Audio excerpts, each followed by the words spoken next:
This is an interesting one. You guys familiar with DJ SNS? Yes. All right. So a recent interview with the Road podcast, DJ SNS explains how he gained access to unreleased tracks by working with engineers and interns at studios. And he admits to leaking songs early, including 𝗗𝗘𝗘𝗧𝗦's HipHopHooray and Nas ILLMATIC. Damn. Sound like some foul play going on here. Songs off ILLMATIC. Yeah, so this is actually pretty wild. So check this. They keep saying it was a leak of the album. It wasn't a leak at all. It wasn't a leak. It was my mixtape. I mean, technically it's a leak because they leaked it to you. Because they leaked the voice. No, my voice is all through His voice is all through it, so it wasn't. You couldn't take it. You only had to hear it because of me. Yeah, that was a rule. I did that. Yeah, it was maybe like technically they leaked it to you though. No, I paid for it. You had an exclusive that I didn't have, and you ain't talk on it. That's mine now. Oh. No, okay, I don't care. I stole. He said I stole songs that I did not have. I said, oh, okay. He didn't talk on it, but I had all the mastering. I had the kids that worked interns in mastering. That's how I got my exclusives. I paid them. He told. I didn't think he was gonna tell me. He definitely just told. It's past statute of limitations. Wait, this is crazy. Yeah, I stole. Yeah, I stole. Engineers and interns. Remember, were they recording? Remember, these guys wasn't getting paid. If I give you $50 back then was like, whoa. So that's Brett. Wow. These are interns, they're not getting no money. Whatever songs came out, I had. Wow. That's how I got the Snoop Dogg record. Hold on. He was getting the recordings of the actual rappers at the studio. And I had the engineers. I had the engineers and interns. Okay. I'm not mad at that. I stole. So here's the thing, right?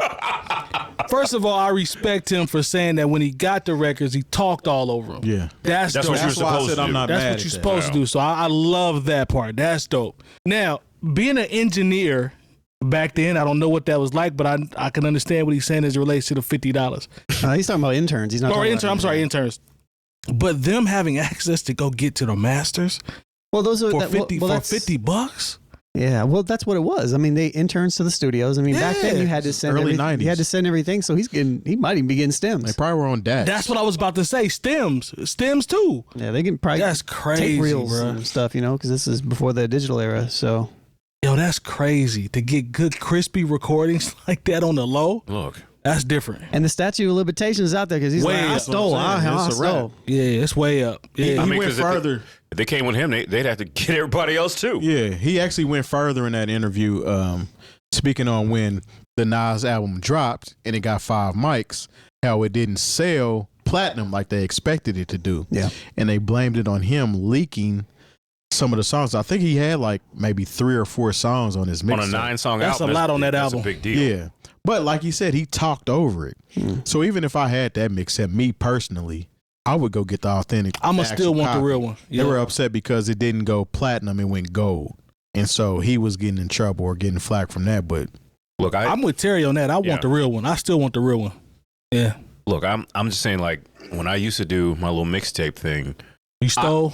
No, I didn't have to steal because I worked at a radio station. We might have got the single 3 months before it was even available. And once again, no streaming, no downloading. Yeah. That's a different type of stuff. It's a different type of stuff. But even, thank you, Lone. Appreciate but even then, I put drops all through my joint. You know what I'm saying? I knew there were certain things that you had to do. So your stealing is different from his, like, yeah, because I have hookups like that. Okay. But once again, this is why, look, going back to capitalism, if you pay people for the work that they do, they're not susceptible to being bribed into stealing and crime. You think about it. Here it is, you leaking things that are costing hundreds of thousands of dollars for $50. You know, if you had just paid the interns enough, trying to pay them in pizza and t-shirts, tickets. You know what I'm saying? Actually pay them in money so they can buy food and pay rent. You wouldn't have to worry about things like this. I knew back in the day too, the mixtape culture was big here. Now we weren't dropping and breaking songs and talking over them like that. But I actually knew a dude that would buy mixtapes, and if the DJ didn't put his drops all over it, he would just go through and claim the mixtape as his own. That's essentially what he said he was doing. That's nasty work. That's nasty work. I think more so what he's saying is he would take the song. Songs, yeah. He would take the song and put it on his mixtape.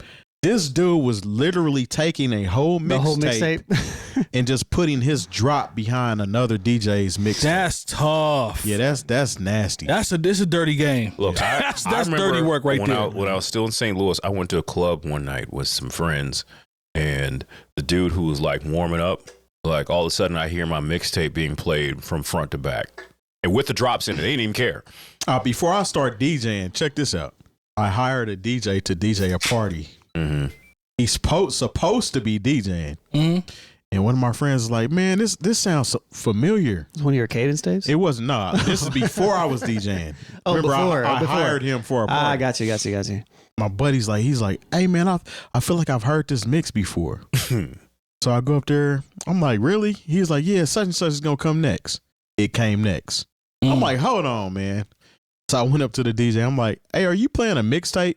He's like, oh, yeah, man, I was trying to do some blah, blah. At this time, it had been playing for 45 minutes. Just let it roll. I'm paying you to DJ this party. It's like, I could have done this. You know what I'm saying? What the hell? But yeah. He people just be let out the there whole faking tape funk. run. People be faking the funk, man. That's wild. Well, Somebody in the party was like, man, that boy up there blending. And then somebody else was like, I got this mixtape. Yeah. well, he got told on. Good. He shouldn't have been doing that I was stupid stuff stealing. anyway. I didn't pay him all I was supposed to pay him either. I was like, nah.